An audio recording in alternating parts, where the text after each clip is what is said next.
Boa tarde a todos os presentes nesta palestra, no segundo dia do nosso simpósio internacional. Muitos devem conhecer o professor Vital Dieudonné, mas eu me permito apresentá-lo. A nossa palestra, que hoje ele ministrará, tem como título Políticas Públicas para a Infância, incluindo o direito ao brincar.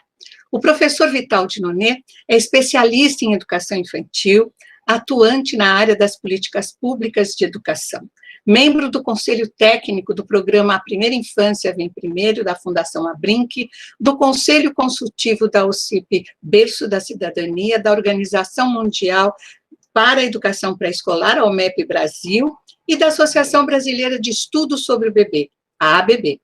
Licenciado em Filosofia, em Pedagogia, mestre em Educação e especialistas na área da infância. Coordena o movimento da Rede Nacional da Primeira Infância. Organizou e coordenou e participou ativamente de movimentos nacionais em defesa dos direitos da criança, destacando-se o movimento nacional Criança e Constituinte, que conquistou o objetivo de incluir na Constituição brasileira os direitos da criança, o artigo 227, entre outros. E o movimento Fundeb para Valer, que conseguiu a inclusão da creche do Fundeb, entre outros itens relevantes. E a biografia vai muito além do que eu acabei de destacar. Tem sido um parceiro de todos os que acreditam na infância, tem sido um parceiro de muitos projetos e programas, no qual eu tenho um grande prazer em tê-lo como amigo. Gostaria de passar, então, a palavra ao professor Vital Dieudonné, e dizendo que nós teremos 50 minutos, digamos assim, para a sua apresentação, professor, deixando os 10 minutinhos finais para eventuais perguntas que possam ocorrer, ok? Então, eu peço a todos que desliguem os seus microfones para que nós tenhamos um bom áudio e aproveitarmos a palestra. Professor, muito obrigada pela sua generosidade em estar conosco nesta tarde. A palavra é sua. Você não tem que agradecer não, Vera, eu é que sou o agradecido dessa tarde, e é uma alegria participar de um simpósio sobre o direito ao brincar. Encontros, descobertas, aprendizagens e encantamento. Tudo isso está acontecendo desde a manhã de ontem, atravessou o dia e entrou na noite. Parabéns, Associação Brasileira de Brinquedos Tecas, o direito do brincar. Parabéns e meu abraço carinhoso e agradecido à professora Maria Célia e a toda a sua competente equipe. Esse simpósio, eu tenho certeza, vai marcar um tempo, vai deixar uma marca na história do direito do brincar aqui em nosso país e com os nossos profissionais. E é uma alegria e uma honra para mim, Vera, ter você, minha amiga, como você também já mencionou, de tantos anos e de tantos projetos em comum na área da primeira infância, especialmente da educação infantil. Ter você aqui como mediadora dessa nossa conversa. Um abraço a todas e a todos os que nos acompanham nesse momento. Políticas públicas para a infância, incluindo o direito de brincar. Que tema fascinante. Daniela, pode colocar o slide para a gente fixar esse tema fascinante. Se a gente se fizer, inicialmente, umas perguntas sobre o tema que nos ocupa nesse momento, sobre esse que vocês acabaram de ler aqui na apresentação, e que a Vera mencionou, nós nos colocamos numa atitude de investigação intelectual. Somos, pelas perguntas, incitados a pensar na resposta. E vamos encontrar muitas coisas do nosso conhecimento, da nossa experiência profissional, e somos também incentivados a aprofundar o nosso conhecimento, a sermos curiosos para saber um pouquinho mais, como aumentar as nossas possibilidades efetivas de como profissionais dessa área, das políticas públicas, da política do direito a brincar e de ações específicas, como pesquisa, como divulgação, como organização de espaços, como apoio ao brincar das crianças, a sermos mais eficientes, mais criativos, mais criadores, para transformar uma realidade com a qual a gente, de certa forma, está contente, mas está insatisfeito no sentido que quer algo mais. Então, eu sugiro a vocês que se perguntem comigo o que está dito aqui. O que são políticas públicas? Qual a importância de uma política pública? Temos no Brasil, você tem no seu estado, você tem no seu município, políticas para a infância, em particular, políticas para a primeira infância, que é a faixa de 0 a 6 anos. Que características uma política para a infância deve ter numa terceira década do século XXI? Depois eu vou explicar por que eu situei no tempo, para ser uma política de qualidade. Como e com que vantagens o brincar entra na política pública pela infância? Pode tirar o slide, então, que já vamos refletir um pouco sobre essas perguntas. Olhando para dentro de mim, da minha experiência, do meu conhecimento, da minha prática profissional, eu vou encontrando algumas explicações, algumas respostas a essa primeira pergunta de que são políticas públicas. E eu entendo que é o seguinte, é a afirmação da vontade, portanto, é uma escolha intencional do governo de atender um determinado direito, uma necessidade, uma demanda social presente, e, além disso, é um projeto de futuro, que a política não resolve só os problemas do presente, ela projeta um cenário melhor em relação àquele direito para o qual ela organiza as ações.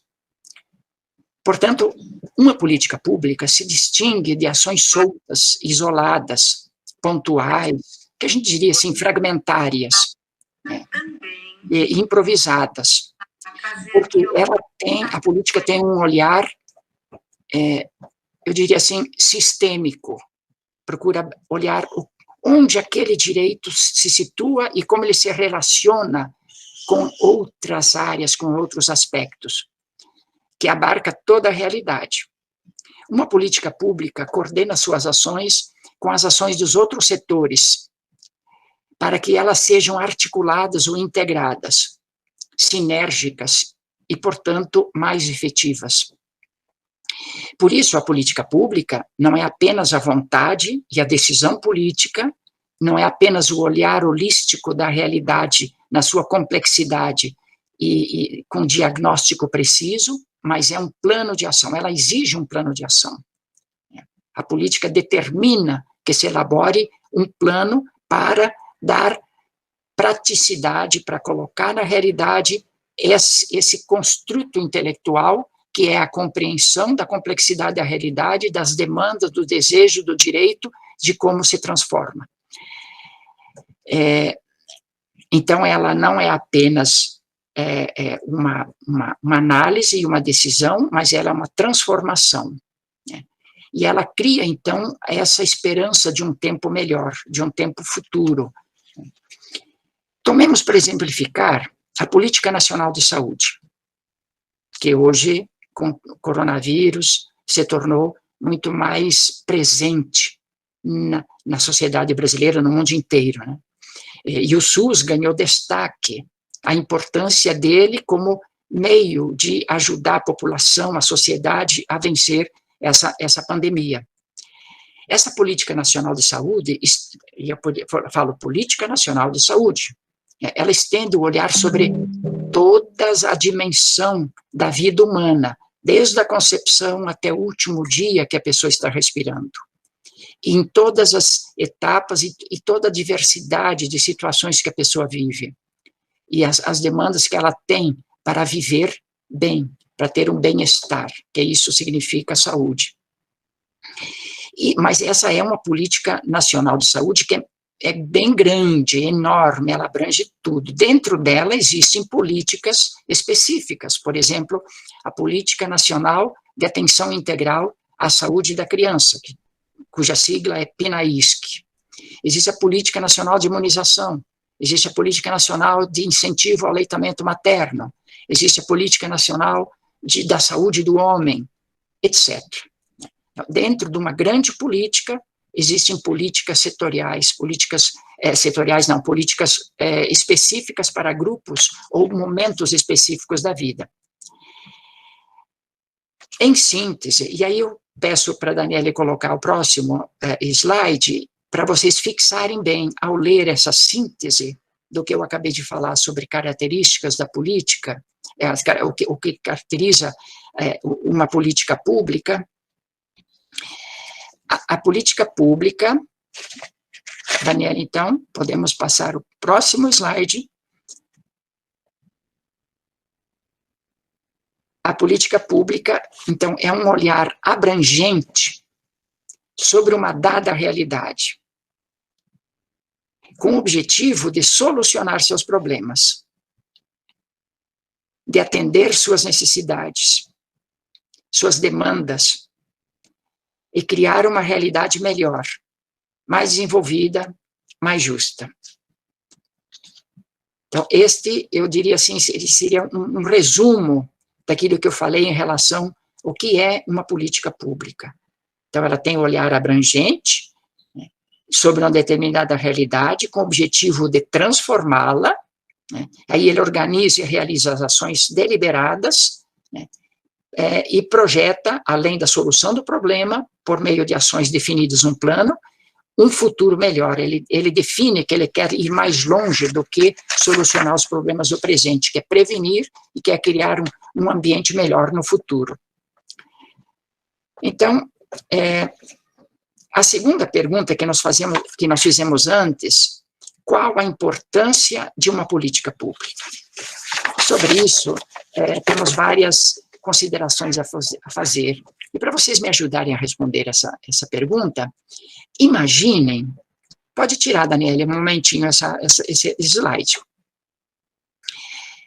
Imaginem que não houvesse uma política nacional de educação.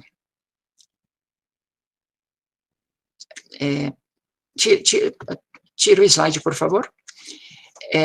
Quem organiza o sistema de ensino? Se não existisse uma política nacional de educação, quem definiria as metas da educação nacional, estadual, municipal? Como se elegeriam os diretores de escola? Quem pensaria na oferta de cursos de formação permanente para os professores, para as professoras? Haveria ou não livros didáticos? Quem compraria? Como se faria a seleção dos livros? Quais são os livros mais adequados? Quem que iria definir? Que ideal se projetaria para a educação nacional? Ou para a educação no município? Pois bem, a política nacional de educação, ou a política de educação, seja ela também estadual ou municipal, ela reúne todas essas perguntas e muitas outras, e organiza uma ação global e articulada para atender o mais completamente possível o direito de todas as pessoas, em todas as idades, à educação, à aprendizagem, à formação para a cidadania. Então, a política, de uma parte, atende às demandas do presente e olha para o futuro, de outro lado, ela olha para o futuro, projetando um cenário mais justo, mais respeitoso dos direitos das pessoas para uma vida mais plena, mais de acordo com os seus anseios, com o seu projeto de vida, com o projeto de vida social, com o projeto de vida nacional ou do próprio município. Bom, eu queria fazer uma observação, porque poderiam me dizer assim, o Vital é muito idealista, como se toda política fosse boa e maravilhosa. Mas não. Existem políticas que não respeitam a ética, que não respeitam a democracia, que não respeitam as pessoas e suas necessidades. Por exemplo, uma política que incentiva ou que apoia o plantio de tabaco, de fumo, é uma política contra a saúde. Uma política que retira restrições ao uso de agrotóxicos na agricultura sobretudo na agricultura a produto de alimentação, é uma política contra a saúde. Por mais interesse que ela tenha no rendimento econômico, na exportação, no aumento de produção, mas ela está prejudicando a saúde, então é uma política má. Uma política que facilita, libera o porte,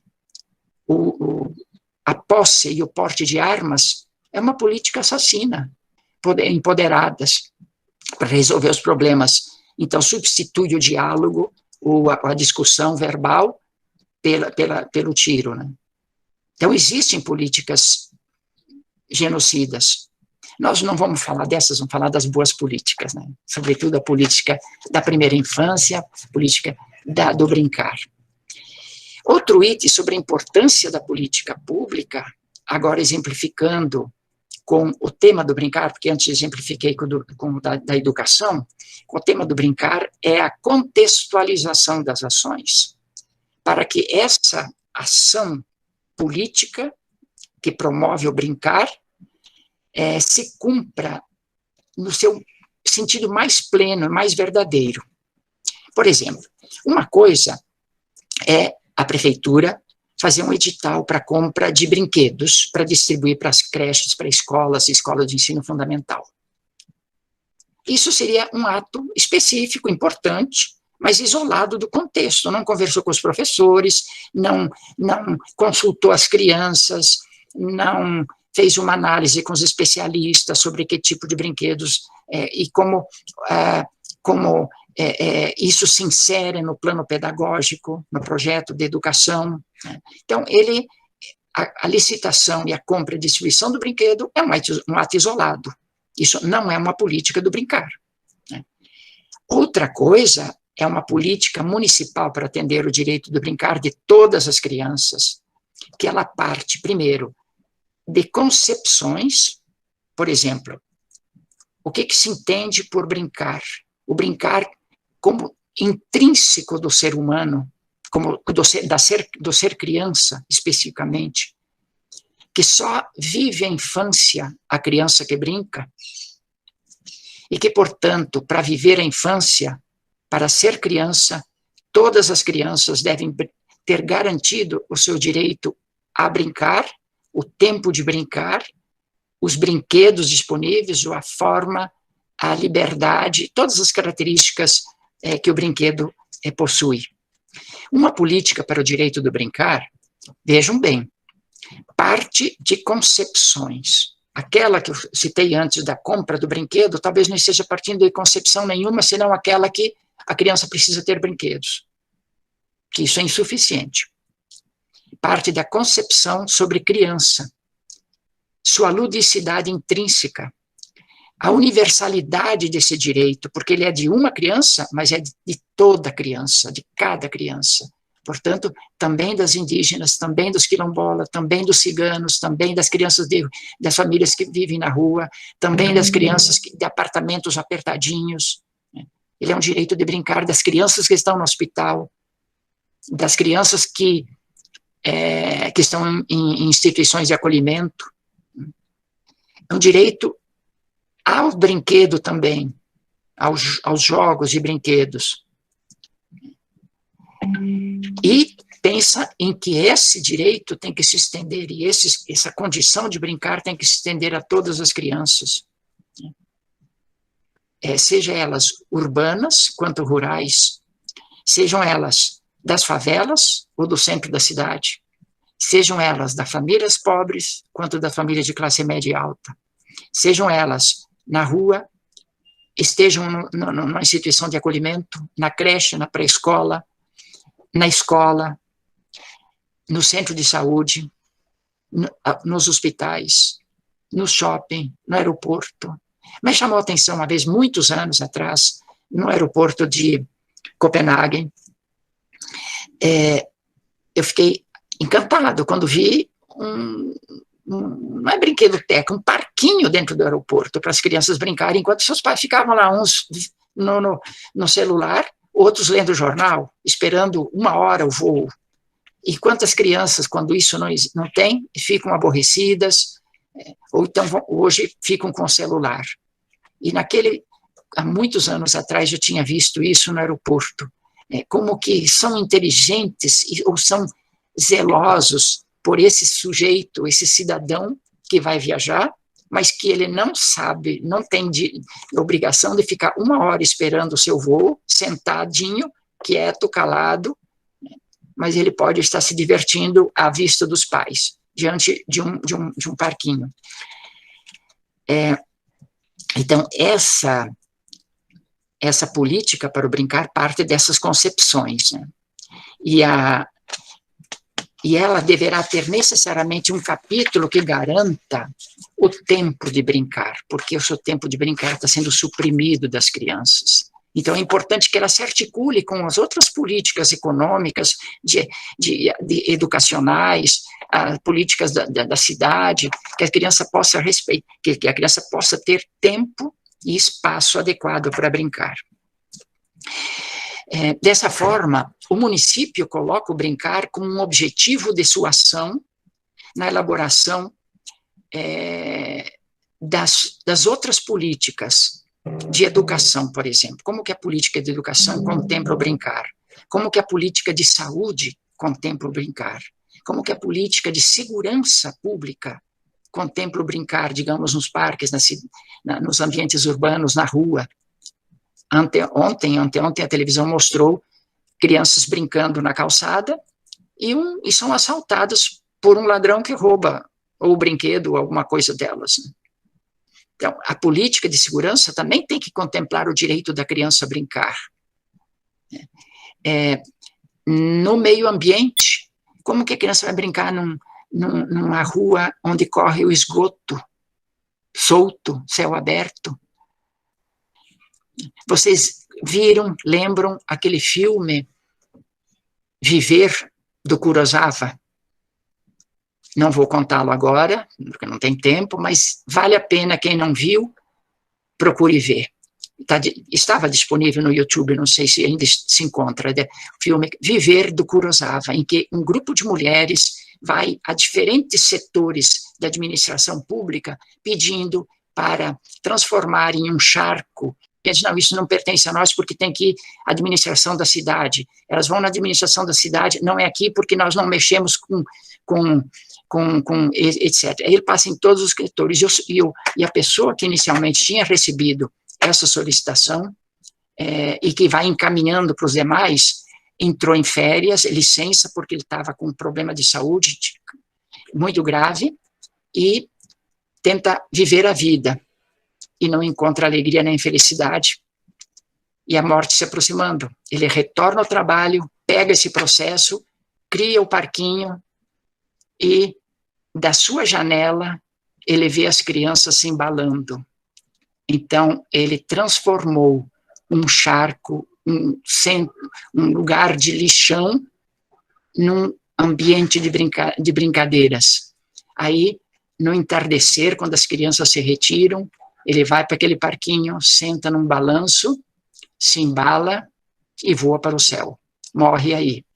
Então, eu quando digo assim, pensar o brincar não é só no ambiente pedagógico, é no ambiente social, no ambiente político, é no ambiente do meio ambiente, da Secretaria do Meio Ambiente, da Segurança, etc. Então, essa política tem esse olhar holístico, ela se preocupa com a abrangência de todos os aspectos que tem a ver com a possibilidade de tornar o brincar alguma coisa efetiva para a criança.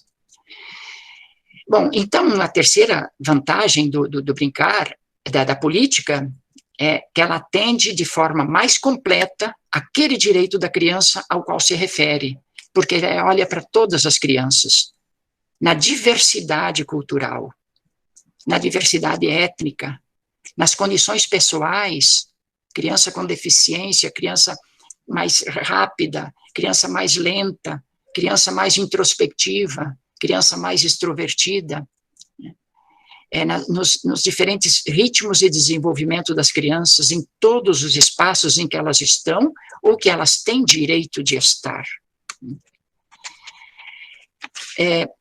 E nós temos uma quarta pergunta. Vocês se lembram?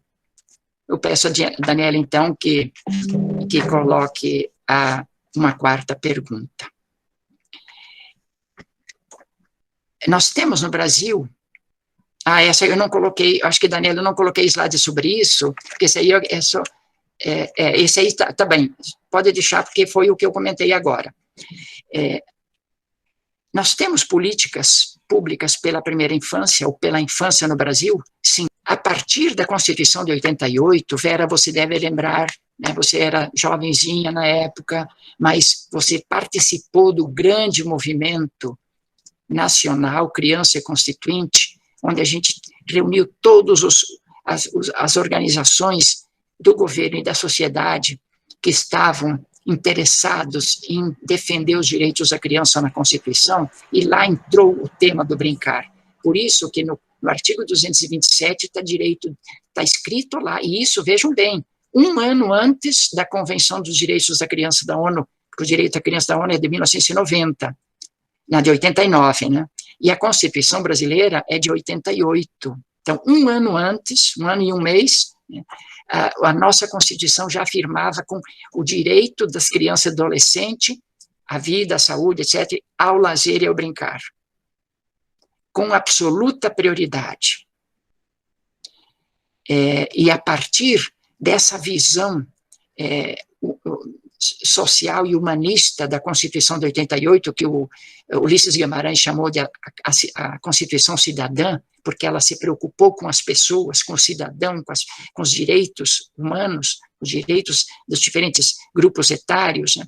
A partir dali começou a formulação de políticas públicas, mas, sobretudo, nas últimas 3 décadas. Foram construídas grandes, importantes políticas pela infância, na área da saúde, na área da educação, na área da cultura, da assistência social, da proteção dos direitos, e outras áreas em que o brincar entra de forma tangencial, tal como segurança, meio ambiente, etc. Então, eu vou fazer uma pergunta a vocês, que eu peço, então, para a Daniela colocar o próximo slide, para vocês refletirem comigo se a gente fizesse a seguinte pergunta. Assim como nós temos um DNA que define a cor dos nossos olhos, a forma do nosso rosto, o nosso tamanho, o nosso jeito de ser, a cor da nossa pele, se vamos ter mais ou menos cabelo, se vai ser loiro ou castanho, preto, se nós vamos ter tal tom de voz. Assim como nós temos um DNA, eu perguntaria, uma política pública tem também um DNA? Ou melhor, a política pela criança tem um DNA? O que é que a caracteriza? Qual é a cor dessa política? Qual é o formato? Qual é o jeito? Qual é o modo dela ser? O que faz com que ela seja ela e única, diferente das demais ações? Então, aí nós temos 5 caracterizações, poderiam ter muito mais, né? Mas eu trouxe esses 5 para refletir com vocês. O que caracteriza a política pela criança, né? para a infância? Primeiro é a ultrapassagem do âmbito doméstico para o âmbito social e político. Saímos da responsabilidade única e exclusiva da família para ser responsabilidade do Estado e da sociedade. A política, então, ela é ultrapassagem desse âmbito doméstico para o âmbito social e político. Criança e infância já são temas de Estado. Dizem respeito a direitos e à cidadania. A segunda, que criança é vista como pessoa, não como menor. E eu não estou me referindo apenas ao conceito negativo de menor, associado, digamos, à criança, como era num passado não muito distante, anterior ao ECA, né, e anterior ainda à Constituição de 88, né, o menor como pivete, como criança negra, criança com risco social, etc. aquele conceito de menor, felizmente, foi ultrapassado porque ele era discriminador, injusto, indigno da nossa linguagem. Mas ainda continuou no ambiente jurídico o menor de idade, quer dizer, aquele que não tem 18 anos, então ele tem umas características, mas não é esse também é um conceito negativo, porque ele, em vez de dizer algo sobre essa pessoa, está dizendo algo que lhe falta, ou seja, a maioridade. Né? Então, a criança passou a ser vista como criança e não como menor. Pessoa na sua inteira dignidade. E como pessoa é única. E única é insubstituível, porque outra que vier é outra, não vai substituí-la. Então, essa pessoa tem uma importância insubstituível, é fundamental. Uma mãe sabe muito bem disso. Se ela tem um filhinho que vem a falecer prematuramente, né, muito cedo, ninguém vai consolá-la dizendo, não chore, a senhora vai ter outro, mas este eu não terei mais, e este era meu filho. Outro que vier será ele, será outro. Né? Então, é insubstituível. E isso a política também tem que considerar, e vocês podem fazer essa reflexão para o brincar. Né? O brincar dessa criança é de esta criança. Se eu não tenho condição de atender hoje, quando ela crescer, para ela já terá passado a oportunidade. Outras virão, mas para essa é irretornável. Né? Outra característica importante, um outro item do DNA da política pública é olhar a singularidade da criança. E, se cada um é um e único, singular, o outro que está ao lado é diferente, lógico, porque ele também é único e singular. Então, o conjunto de crianças é um conjunto de singularidades. Portanto, esse conjunto é diverso. E a diversidade é a condição, respeitar a diversidade é a condição para respeitar a individualidade. Porque se eu quero uniformizar, eu vou sacrificar alguém, ou todos em função de um, ou vou sacrificar algumas características, algumas qualidades em função daquelas que eu elegi como coletivas comuns. Outra característica do DNA da política pública, e eu estou bastante sempre me referindo às políticas da primeira infância, é a interdependência de saúde sem atender o direito à educação. Você não atende o direito à educação, você não inclui o direito do brincar. Se você não inclui o direito do brincar, você também não está atendendo o direito das interações. Não dá para atender o direito à educação, à saúde, se não tiver segurança, se não tiver alimentação adequada, se não tiver a convivência cultural. Então, todos os direitos são interdependentes, complementares.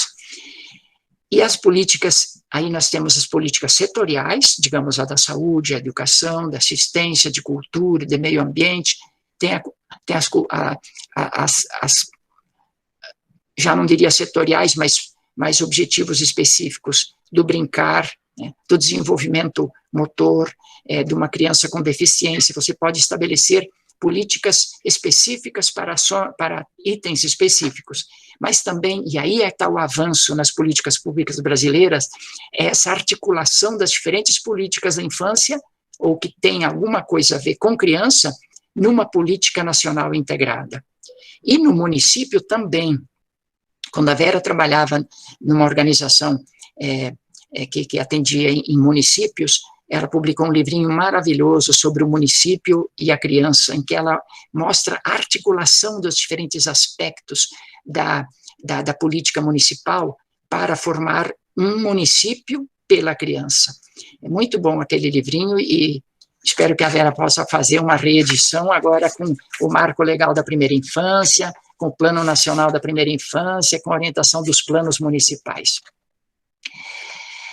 Então, tendo visto essas características do DNA, eu queria passar para a próxima pergunta, que é: que características uma política para a infância deve ter nesta terceira década do século XXI, para que ela tenha qualidade? Eu disse no início, quando a gente viu as perguntas, todas em conjunto, eu disse que eu ia explicar um pouquinho por que eu situei a terceira década do século XXI.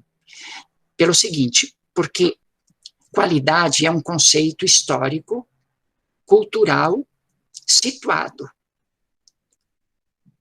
Hoje nós temos uma quantidade enorme de estudos recentes, pesquisas, planos, programas, experiências, projetos sobre o brincar, que não tínhamos há 30, 40 anos atrás. Esse seminário, esse simpósio da BBRI está mostrando isso, que fartura de produção, de experiência profissional, de profissionais engajados que têm saberes e que têm conhecimentos e que têm práticas maravilhosas. Esse conjunto estabelece um patamar de exigências para atender o direito do brincar muito mais elevado, mais exigente do que em 1950, apesar de a gente já ter vários estudiosos, pesquisadores e filósofos, sociólogos escrevendo sobre o brincar no passado. Mas hoje nós temos uma produção maior. Então, a qualidade que queremos hoje tem exigências maiores em relação a anos atrás. Então, por isso que eu situei aí quais as características nesta época. E a gente tem uma referência importante para definir as características de uma política para a infância a partir do marco legal da primeira infância, que é a Lei 13.257, que foi aprovada em 2016. Ela estabeleceu princípios e diretrizes para a elaboração e a implementação de políticas pela primeira infância. Eu vou mencionar algumas, que vocês já estão vendo aqui, 8 nesse slide. Fazendo o exercício de as imaginar com vocês como que a gente aplicaria cada uma dessas ao elaborar ou executar uma política pelo direito do brincar. Então, me acompanhe. Primeiro, atender ao interesse superior da criança e à sua condição de sujeito. Quer dizer, eu não vou partir do meu interesse ou do interesse dos pais. Eu vou partir do interesse da criança. O que é que interessa para a criança no brincar? O que é o seu melhor interesse?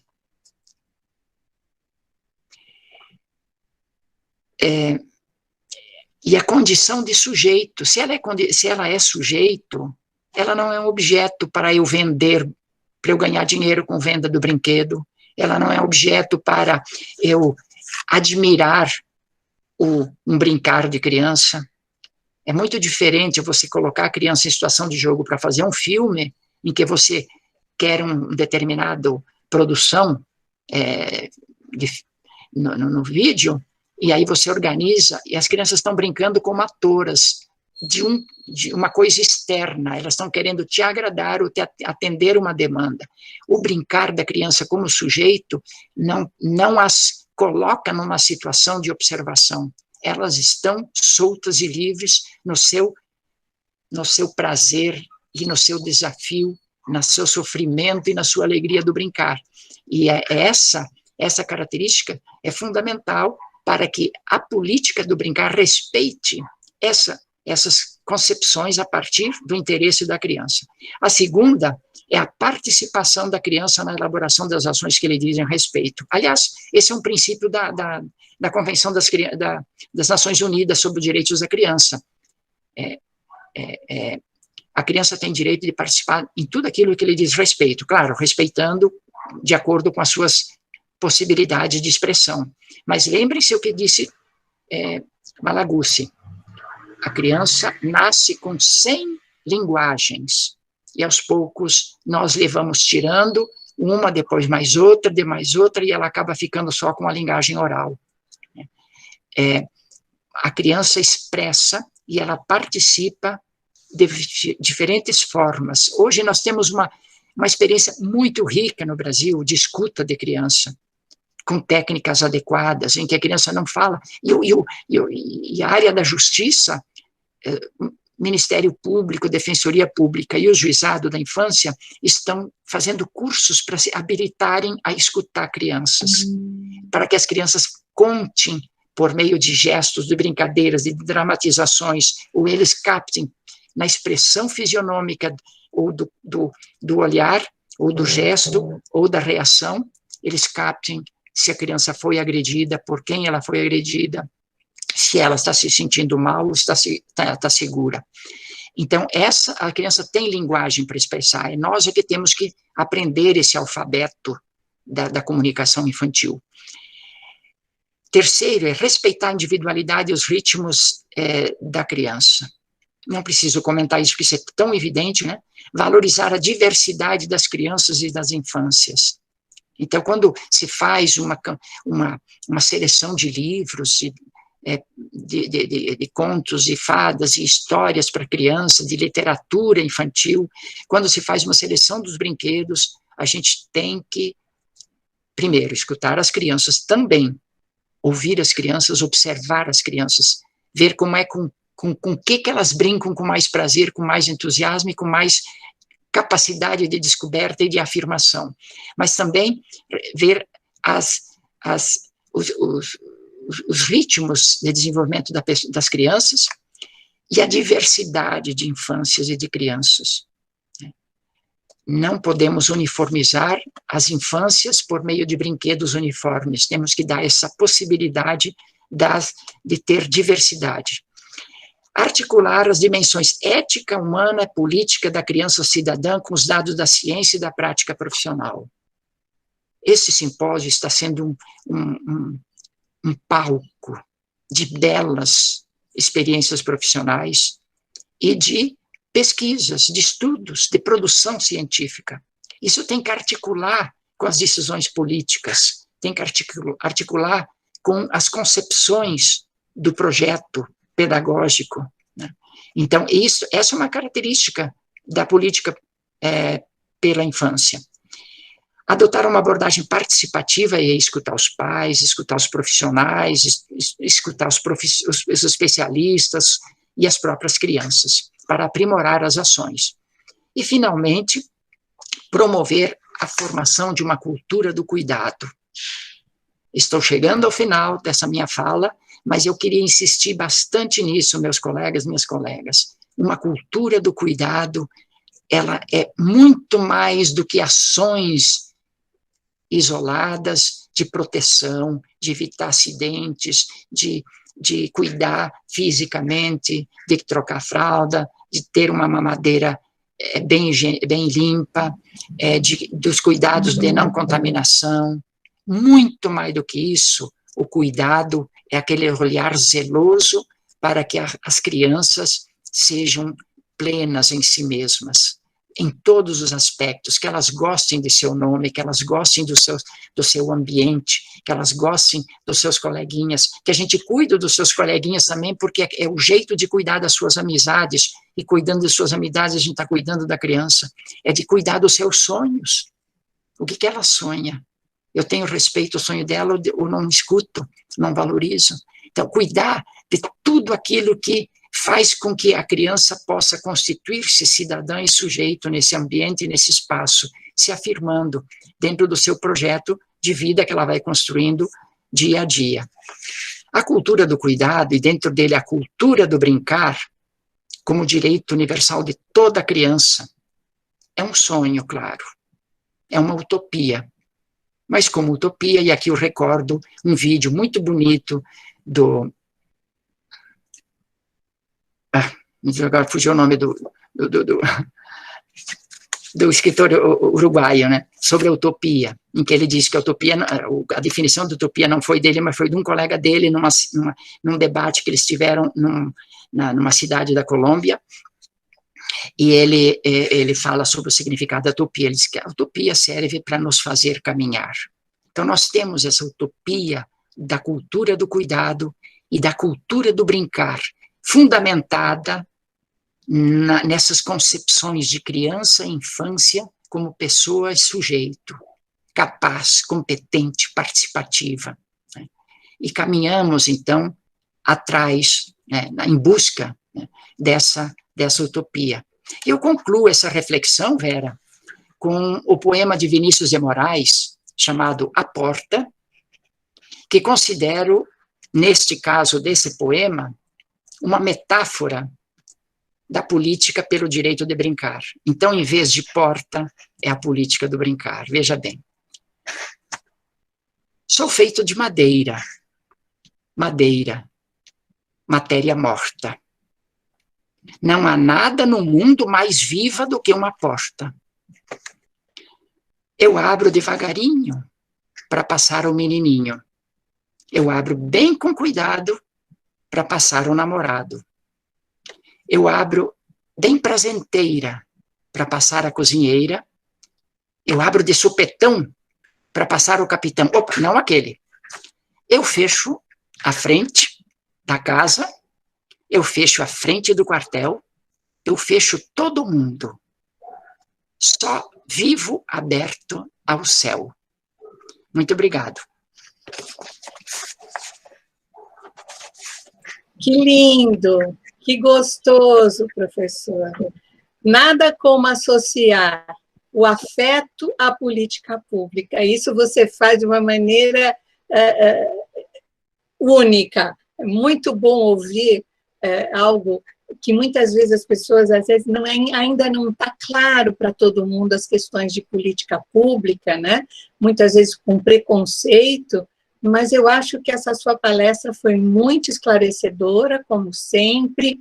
Aqui no chat eu estou vendo muitos aplausos, parabéns, congratulações,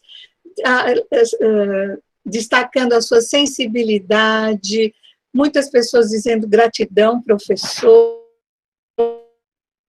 foi muito esclarecedora.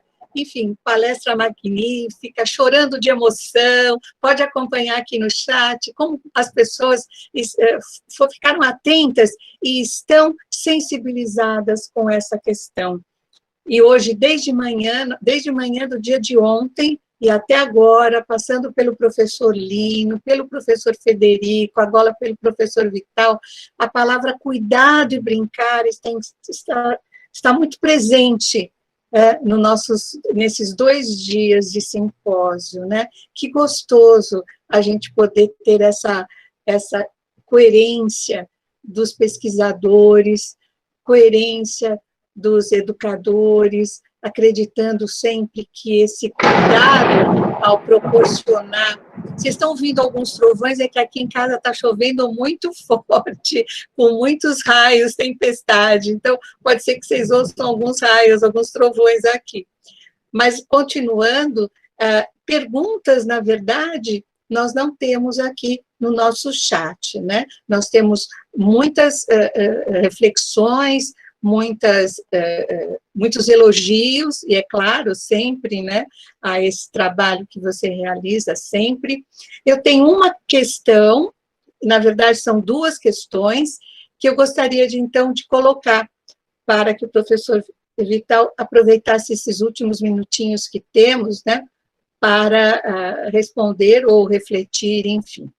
A primeira delas é como garantir que as políticas públicas sejam executadas pelos governos seguintes em que foram formuladas. Essa é uma questão recorrente, né, professor? Existem várias medidas e que às vezes muda-se o governo e não se dá continuidade. Uma outra questão é como podemos ampliar as normas de profissionalização do brinquedista e as normas da brinquedo hospitalar, se tem alguma orientação quanto à política pública também.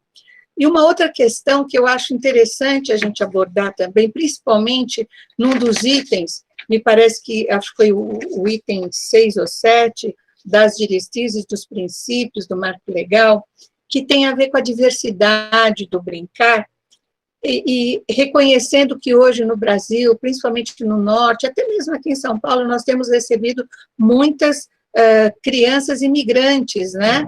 Então, que vêm da Venezuela, Boa Vista, muitos haitianos, coreanos, como é que a gente garante a presença dessa cultura, né? Já que temos que respeitar também a cultura do brincar das crianças que vêm de outros países, né?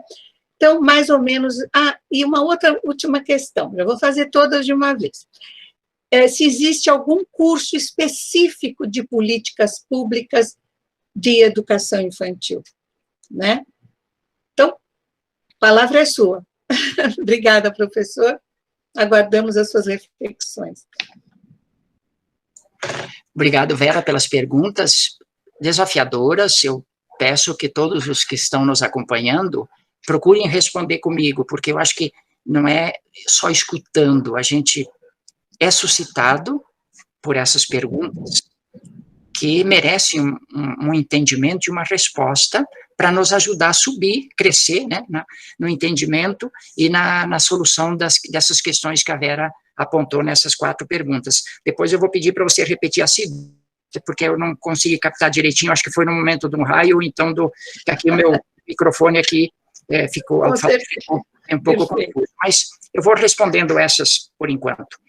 Como dar continuidade das políticas públicas, e especificamente a continuidade na troca de gestão municipal? Bom, desde que eu trabalho nessa área, essa pergunta existe. Existem tentativas de resposta, existem tentativas de fazer com que se assegure a continuidade. Mas toda vez que troca governo, o próximo que chega não ouviu as discussões anteriores.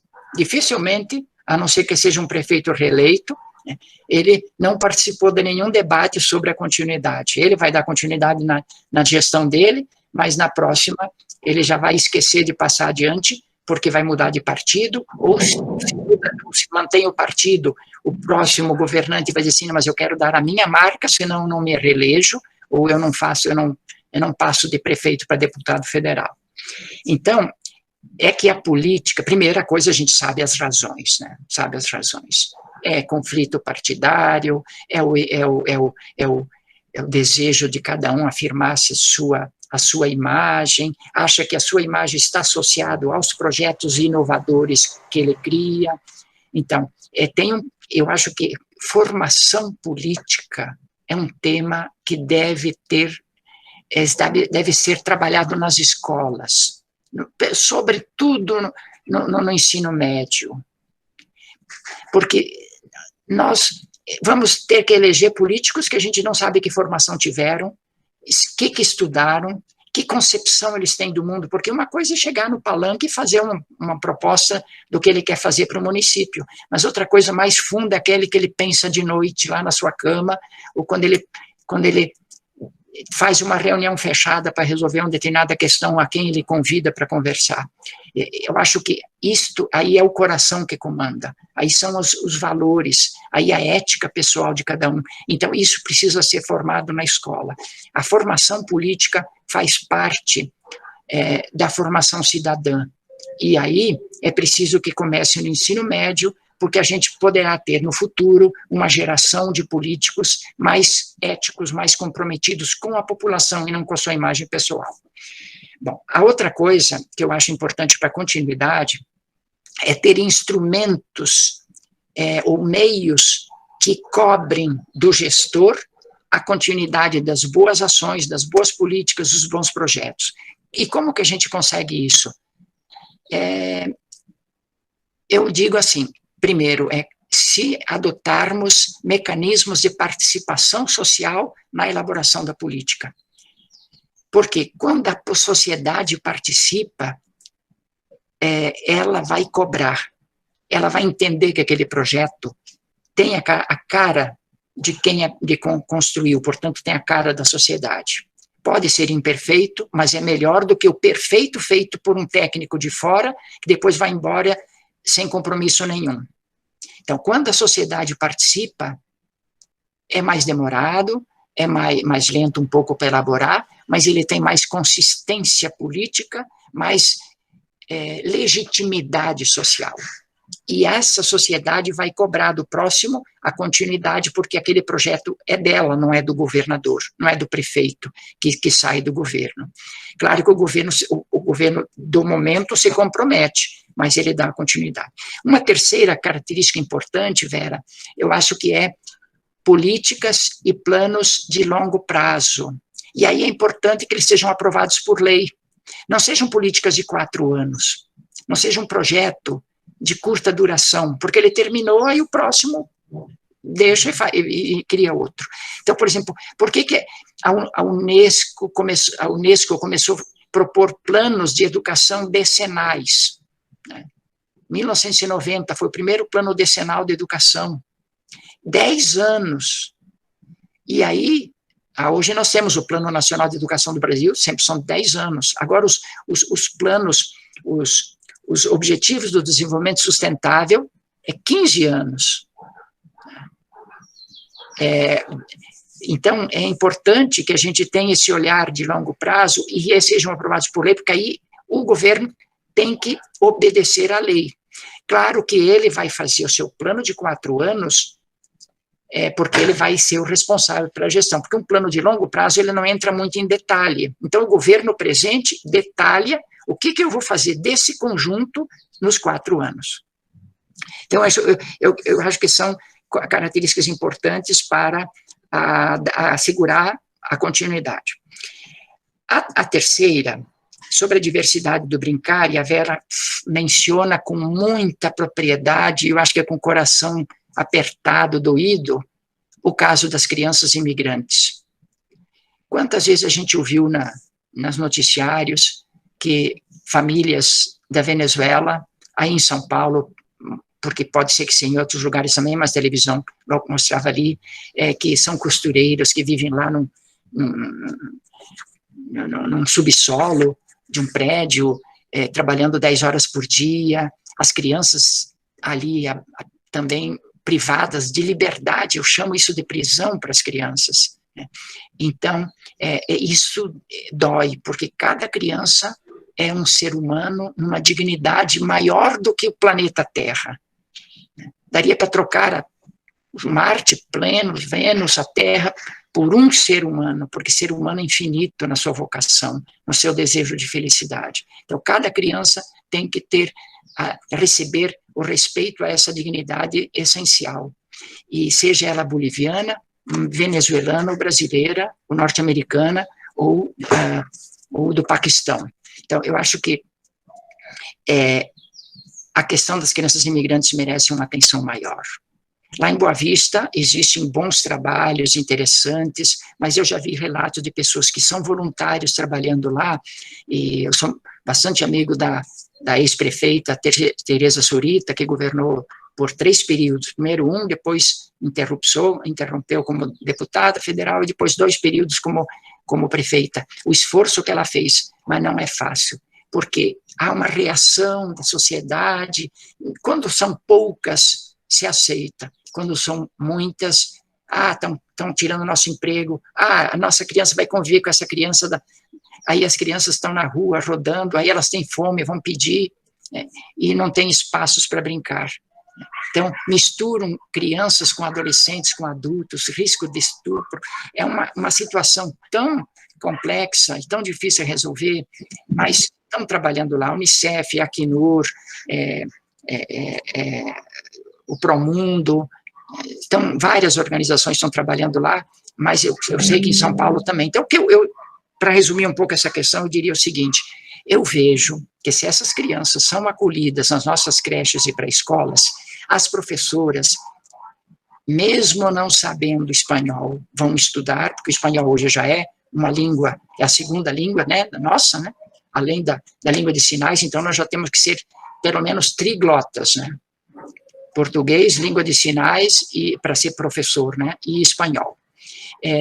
Então, a professora pode fazer uma pesquisa na internet, quais jogos e brincadeiras do mundo, ou dos países tais, existe essa fartura de informações. Ela pode pedir para essas crianças, vamos conversar com o que se brincava lá, quando você era criança, lá na sua casa, antes de você vir para cá. E as crianças vão contar. Então, conta aqui, vamos tentar fazer o brinquedo, e tentar fazer juntos o brinquedo da criança venezuelana. Ou e aí vamos brincar dos diferentes, hoje vamos brincar de brinquedos da Venezuela, agora amanhã do Brasil, ontem nós brincamos brinquedos da Bolívia, dos índios, dos indígenas bolivianos. Então, isso vai dando uma riqueza cultural e um interesse para as crianças. Em torno do brinquedo, elas vão se identificar como cidadãs do mundo, como colegas das crianças de outros países. Se existe... Professor, eu só que nós estamos quase finalizando, na verdade, já terminamos o tempo, e nós temos uma atividade a seguir. Eu gostaria de até complementar a sua reflexão sobre as crianças imigrantes, chamar os pais para dentro da escola para contar também, né? Acho que se as crianças, às vezes, não têm aquela livre expressão ainda no português para compartilhar, talvez os pais possam ir lá e dar uma aulinha sobre brincadeiras do seu país, né? Aproximar famílias, enfim, eu acho que se a gente tiver esse cuidado de nos apropriarmos da importância que o brincar tem na vida, né? Não só da criança, de todos nós, como estamos vendo no simpósio, a gente encontra meios para que isso continue acontecendo, né? Eu, assim, sinto muito, vou ter que terminar essa palestra, mas eu quero, mais uma vez, destacar aqui que as pessoas, gostaria que o senhor depois fizesse a leitura desse chat para compartilhar, né? Pessoas que já participaram de projetos com refugiados, pessoas que gostariam de ficar ouvindo o dia inteiro, você contando e falando, todos agradecendo, gratidão, perfeito, o tempo é pouco, mas isso faz com que mais um tema seja agregado nas nossas intenções de estudo, de pesquisa e de compartilhamento. Professor, eu, em nome da ABRE, de toda a equipe da ABRE, em nome da presidente, professora Maria Célia, eu quero agradecer mais uma vez sua generosidade e dessa palestra tão afetiva e tão esclarecedora. Muito obrigada.